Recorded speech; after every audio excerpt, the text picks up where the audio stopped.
Since the spring game, how has Jameis handled just the attention that's come his way? And conversely, how has Jacob handled it? I thought Jake has done a great job of that. I think he's dealt with it, and I think that's what I say. Some people talk about Jameis. I think it was tough on Jake. I think it's just as much for Jake to handle because of how fan perception is, and this guy's done nothing but do everything we've asked him to do, and he's a terrific football player and a terrific young man. I think he's handled it very well, but also I think Jameis has because I think he's had great work ethic, and he hasn't changed a bit. He's the same guy who's wanting to work every day and busting his tail. Jameis seems like the kind of kid that almost expects this kind of hype around him. He does. I think he's been. But he well, I don't think he runs from it. Right. Like you say, you embrace expectation. I think he understands that part of it, and it's kind of been around him for a long time. You know what I mean? And I think he does embrace it. Jimbo, you've grown since you've taken over the program. Has grown, it's taken steps, steps to get back to where people expect Florida State to be. Now it's to the point where a lot of people, and like you said, you guys, they're not going to be happy unless you're playing in a national championship. What is that pressure like? You externally and internally. I mean, it doesn't bother me because here's my goal. I don't worry about national. I worry about our team being the best it can be, eliminating mistakes, and what you have to be careful of. Once you start winning up there, just like Florida State did for all those years, I mean, in all that run, they still only won 2 national championships. You know what I mean? But you got to remember, you keep winning 11, 12, 13 games a year. 14 games, you're going to win one, and I think that's what we have to keep in perspective. And for our kids to understand to be the best team we can possibly be, and then you deal with it. You can't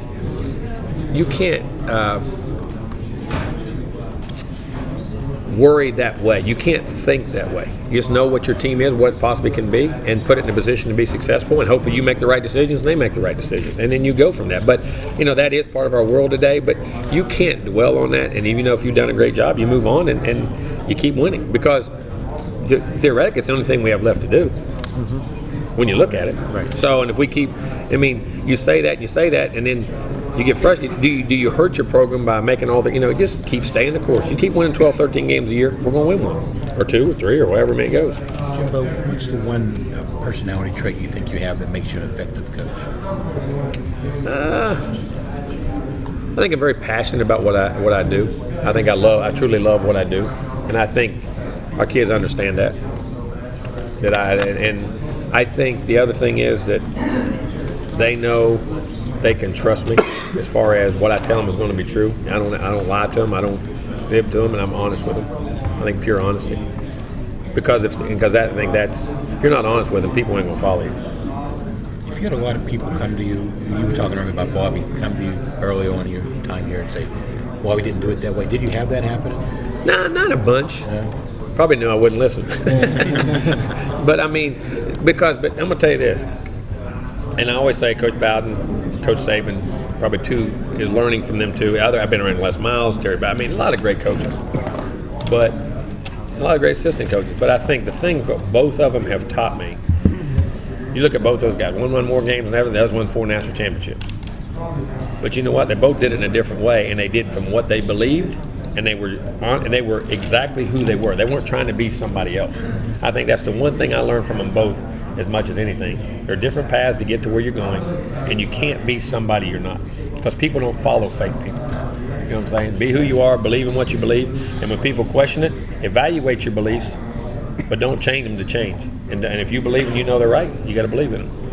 In that respect, going into your 4th season, how do you feel that you have grown as a head coach these last couple of years? Well, hopefully just in situations, how to handle players, how to handle each situation, how to mentally approach things. You know what I mean? I think that's the biggest challenge you have, getting the guys mentally focused in today's time too. And I think it's been in all times, but I think there's more clutter in the world today because of social media. I think it creates that clutter for kids. And it's the world we're in, and who can continue to eliminate that. And I think eliminating, trying to get them ready for each game. Hopefully we can continue to grow that way. And then, of course, scheme-wise, you're always, nobody's harder on us than we are. Y'all fans, nobody's harder on us than we are, on ourselves. Has there been a lesson that's been tougher than others to grasp, to kind of learn these last couple of years? No, I don't think there's any that jump out. They're all tough because they all affect winning and losing. You know what I'm saying? And you always remember the losses, you never remember the wins. That's the ones that stay with you all the time. Jimbo, when you evaluate a quarterback, a prospect now, when you evaluate a quarterback, generally speaking, first time you turn on film, I mean, what's the number one, number two most, obviously big arm, all the normal stuff, but to you, what's the... Well, I mean, there has to be a certain level of arm talent. You can draw all these quarterbacks up in the world. What's going on with all this run and shoot? Today, if they can't win from the pocket, they won't be great quarterbacks. NFL, anywhere. All those guys. RG3 now, what's he going to have to do? Sit in that pocket and throw the football. Kaepernick, consistently, no matter what goes on in the NFL, they still have to win. That arm talent is there, but then there's a ton of things you watch. I mean, balanced body control. Hey, so everybody talks about arm strength. I'm more on hands than I am arm strength. Arm strength is there and all that, but your hands is where the accuracy comes from. Balanced body control.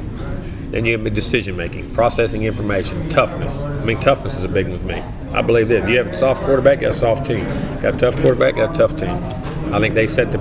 You talk about all the other positions. It's hard to be tough if your quarterback isn't tough, because people don't respect him. And they take his personality 90% of the time.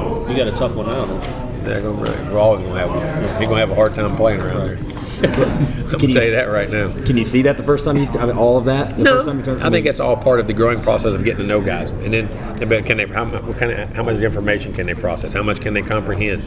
You know, how did they affect other guys? I mean, I think that's a big thing. How do they affect guys? Their presence when they walk in the room. Are they arrogant or are they confident?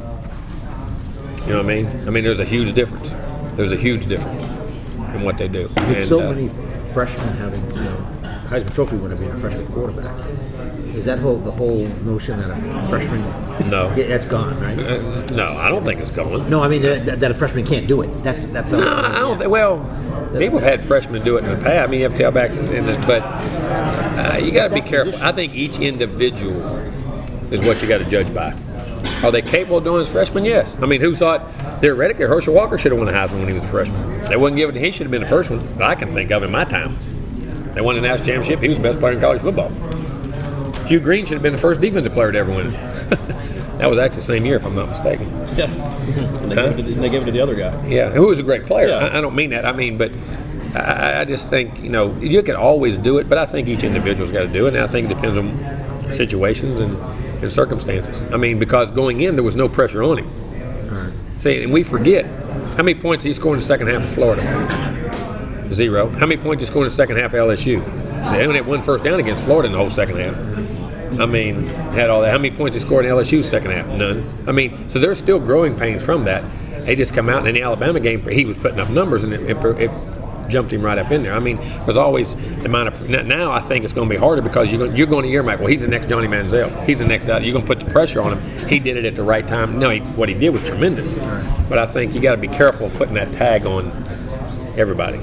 Have you seen freshman quarterback? Everybody talks about the way Jameis processes information. I mean, more talent, all the talent. The thing that I like about him, one of the best things I like, is that he's very talented, but he's not a guy who sits and relies on his athletic ability. He studies the game.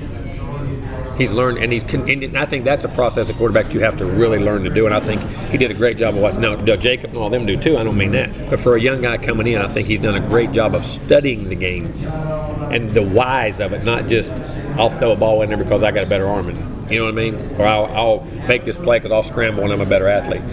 I think he takes a lot of pride in what he's doing mentally, which I think is a very key component. And it usually takes time to learn it. Yeah, for a young age group guy. But and I think that's where, but also to answer your question, Tom, I think that's why some of these young guys have had more success, because you get in that spread open offense, there's actually not a lot of teaching going on.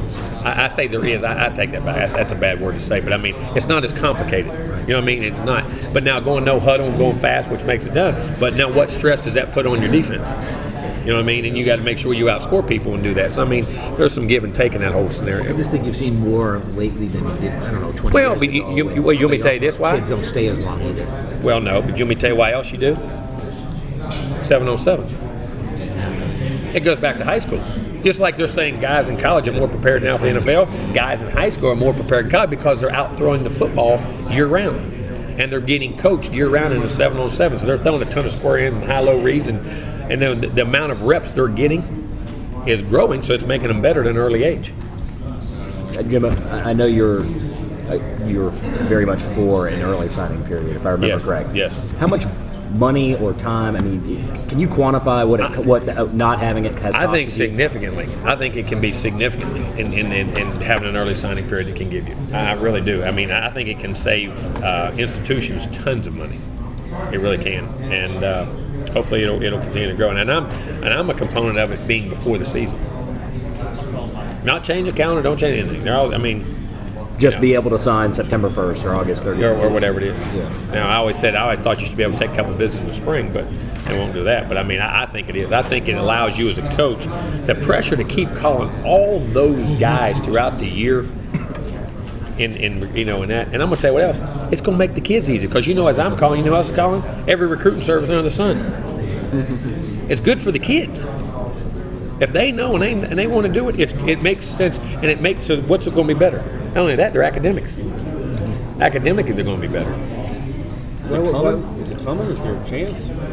That's a good question. I hope. I mean, it's been brought up, I think, but I just hope it grows legs. And I'll bet you this. I'll bet the first time they do it, it's in December. I was thinking it'd be November, like the basketball, like middle of November. Well, because now here's the problem: you do it in December. See, here's my always thought.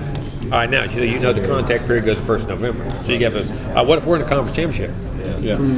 Now you negate a week of us being able to go out and that guy's making that decision. That's too close to February. You know what I'm saying? I mean, and those teams that are winning, I know you say winning is good, and you can't, but still you're going to be missing a visit, or you're going in a visit and you're taking away from your team winning the conference championship. Why wouldn't they allow us to bring a visit? Isn't that the perfect time? They do it. Basketball gets everything. Doesn't doing it during the high school season complicate? I'll do it before the season. During August. You do it in August. Yeah, I would do it then. So with one in December. So then you'd find out who's really in and who's out. Even if there was one in November, is that better than not I still at all? think. I mean, it is a little bit, but I still think it's tough. Yeah. Right. Jimbo, the way you guys ran practices in the spring, real physical and trying to get that toughness and stuff, was that about any particular thing? Was it about trying to? No, I just think. Or the defense? No, I just think it's what you have to do. I think it's where the game's at because the teams that are winning championships are the most physical teams. We still spread this game out, but the guys that are the most physical win consistently. And what goes on, and I think it's just a part of football that I always want our team to be. I don't want anybody to ever out-tough us. Is that a strategy you can use in preseason though, or do you have to? Oh yeah, no, we'll be physical. No, I mean we're going to thump and be physical and find out what it is. I mean you got to be smart, but we'll still be physical.